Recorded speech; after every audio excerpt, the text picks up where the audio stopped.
the color of the home, paint, and potentially painting. So like, what do you talk to people about that, or what are the things you look for in tips for sellers?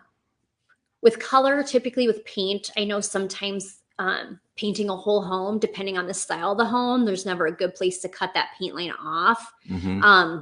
That can get a little tricky with people that they either don't have the funds to do it or they just don't want to do it. But I always tell people a fresh coat of paint and an updated neutral color is huge. You know, a lot of people like color in their house, which is great, but that turquoise accent wall might be something they're just going to stare at and be like, I don't know. And that's what they're going to look at. Where if it's just a fresh coat of paint, neutral color, I think that you're going to have a quicker sale that way by having a fresh coat of paint, because it is a lot of work and people tend to like to walk into a home knowing that they don't have to do a lot of stuff to it.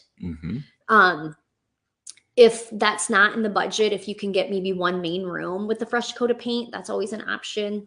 Some houses are more open where you might have to do more, but I always think a neutral color and a fresh coat of paint is huge. Yeah. And, you know, on the painting, we talked about actually last week when we were talking about preparing to get your home ready to sell when we had Candy Rowe, one of our agents on there, and we were just talking about painting as well. And, you know, when you have something that's very bold and stands out, you have to think about what are buyers going to think about that? How much is it going to maybe help or hinder the sale of the home? Because again, you're changing from living to selling.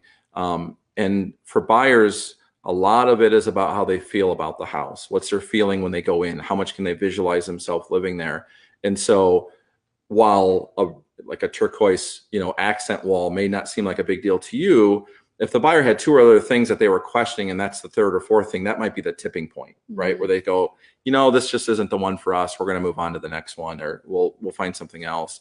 And so you're just trying to promote the positive feelings as much for the buyer. And so, you know, looking at painting is something that can do it. And another thing that is a side benefit of it, not only does it make you feel better, and then it's something you can put on the listing sheet, the listing description that says, you know, fresh paint or freshly painted. And that becomes a positive versus walking into a home and then it's a negative because it's some bold color or something, right?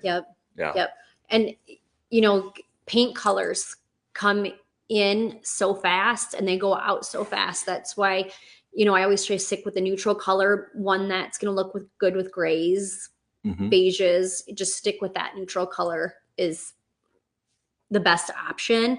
You know, if you want to add a little color to your house, if you think everything's so neutral, you can always give it pops of color with your throw pillows on your couch or, you know, a vase or something, but try to keep the walls, if you can, as neutral as you can. Yeah, because the buyers are going to add that up as a cost or work that they're going to have to do to change that versus a throw pillow or a vase isn't going to increase their cost, right? Yep.